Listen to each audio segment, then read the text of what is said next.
We're not fighting against Republicans. We're fighting for America.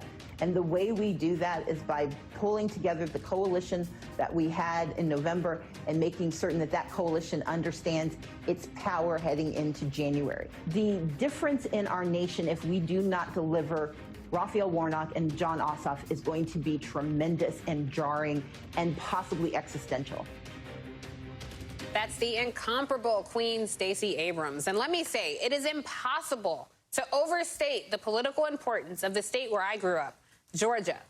Both Senate races there are headed to a runoff in January, and the outcome will determine which party will control the U.S. Senate.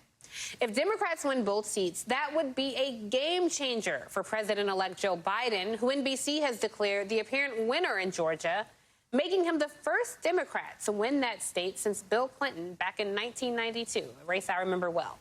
I've got an all-ATL panel back with me is Aaron 3000, Aaron Haynes of the 19th, and also joining us is Speaker Box, Dr. Jason Johnson, MSNBC contributor and politics and journalism professor at Morgan State University, and Love Below, Latasha Brown, co-founder of Black Voters Matter, and shout out to anybody who gets those outcast references I'm dropping for you. So happy to have my all-ATL panel here with me, my ATL shorties, so thank you for joining me. So Latasha, I'm going to start with you because I know what we saw during the 2020 election, and you've been somebody who has been fighting for democracy for decades on the ground, one race at a time. What concerns me, what keeps me up at night, is the voter suppression we've seen in Georgia. People standing in line, for some up to 12 hours, just to cast a ballot. Will we see that same tactic in Georgia on January 5th when this runoff election happens? I certainly think that voter suppression, we will see those tactics. We've been seeing those tactics. I think the great thing is that we've realized that we have some ways to really beat back them. And it has been really being able to overperform by doing deep organizing. And so there's a coalition of groups, as Stacey Abrams talked about earlier, who have bound together, who have been organizing, who are beating the streets. When we look at groups like the Georgia Coalition for the People's Agenda and Georgia Stand Up and the New Georgia Project and Black Voters Matter, we are working diligently now. We didn't wait. We are working diligently now to make sure that we are getting the vote out. And I think that that is what is going to take to beat back voter suppression. We did not come out in spite of voter suppression because voter suppression wasn't there. We came out in spite of voter suppression. We organized our power. We created our networks and our coalition, and we turned Georgia. Well, let me just tell the viewers what you saw when you saw those warehouses of people walking through. Those were actually people hand counting the ballots, per the Georgia Secretary of State, who has given in to doing a hand count. And he's already said that he does not think a recount that is a hand count will change the outcome of the race. So that's what you're seeing there. Dr. Johnson, Jason, let me turn to you because you're our resident pessimist here. You're the Pam to my Martin, the Newman to my Seinfeld. So don't bring the whole panel down, okay? Tell me, that's my plan. I know. Do you think that there's a possibility that the Doug Collins and Kelly Loeffler coalition can consolidate and topple Reverend Warnock's race for the Senate, or is there a chance for Black voters and the emerging electorate really in Atlanta or all of Georgia to coalesce and overtake the MAGA coalition and deliver Democrats power in the Senate?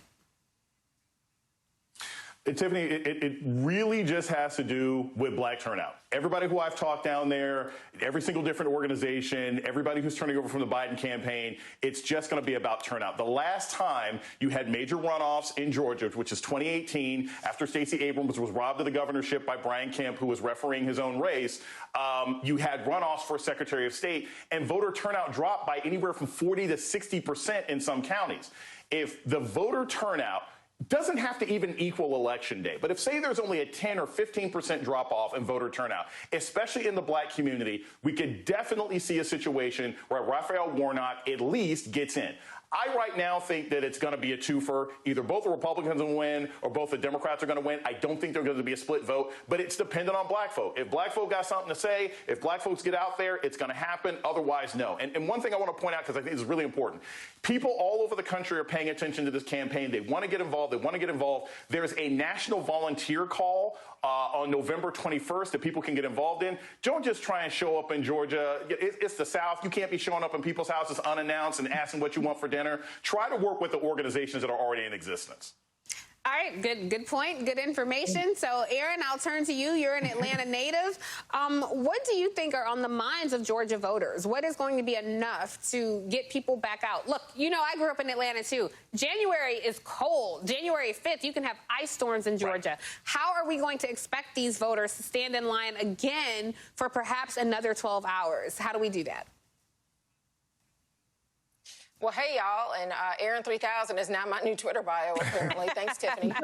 Listen, first of all, let me just say this, though, about Atlanta. You know, Tiffany, January in Atlanta is very fickle. It could be 35 degrees. It could be 85 degrees. We don't know. I mean, so, like, we don't know what the weather is going to do in Atlanta on the day of this runoff. But listen, I mean, I think that, Georgia, with these Democrats and especially black voters recognizing the power that they exercised in this election to flip Georgia blue, they may be looking to carry that momentum over the next several weeks. They know that the Senate hangs in the balance. They know that the eyes of the nation are going to be focused on the Peach State, and I think that they may be ready to make another statement. That is entirely possible, but it is going to come down to turnout and really continuing to expand the electorate in the way that folks like Stacey Abrams and LaTosha Brown have been doing for years, and other grassroots organizations on the ground in Atlanta, in Georgia, making rural folks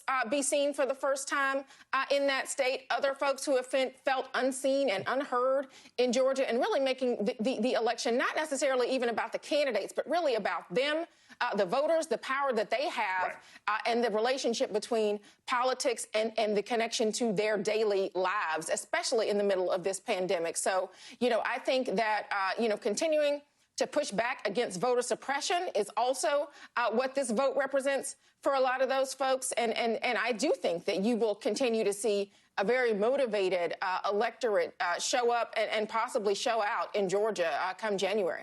So as we're having this discussion, this MAGA march in D.C. is expanding. And if we can get people, I highly doubt there are going to be 1 million people there. But you do see this convergence of all these Trump supporters who are willing to travel to D.C.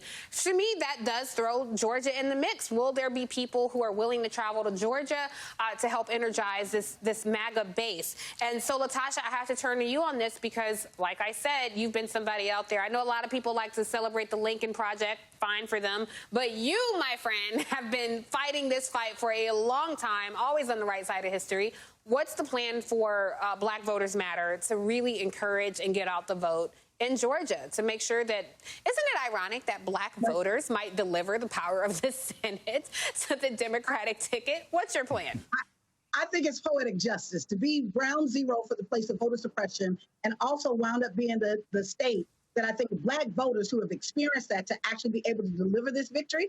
I think that's what we're going to see. We have momentum. We have wind behind our wings. Regardless of the weather, we are in Atlanta. And I think what we're seeing is communities are really fired up. But it's not just going to take Metro Atlanta. It's also going to take those Black Belt counties. Mm-hmm. When we're looking at Atlanta, when we're looking at Albany, when we're looking at Athens, all of those areas. And I think Black voter turnout, we've got the momentum behind us. Trump is a new phenomenon for many people around this country. Those of us that live in the Deep South, we live with Trump every day. That structural racism is a part of what we've been able to navigate through. And also, I think what he did is he underestimated how we would respond to the voter suppression. So what I believe is I believe that we have an opportunity to take this on home. All right. Well, you guys, I could talk to you all day, but we are out of time. So I want to thank you, Aaron Haynes and LaTosha Brown and Jason Johnson. Be sure to tune in to The Week tomorrow night at 8 p.m. Jason's going to be guest hosting. And let me just say, Jason, you are such a copycat. I guest host, and all of a sudden you're guest hosting. Like, maybe I should go out and get my PhD so I can remind everybody about it every 30 seconds that I have a PhD in political science. But it's fine. I will be live tweeting while you host. And seriously, congratulations, my friend. I cannot wait to see you drive the conversation. Don't be mad at me for anything I say on Twitter. I will be watching. So next up, I'll blow up this narrative that this election was bad for those who wanted progress. Fake news. Stay tuned.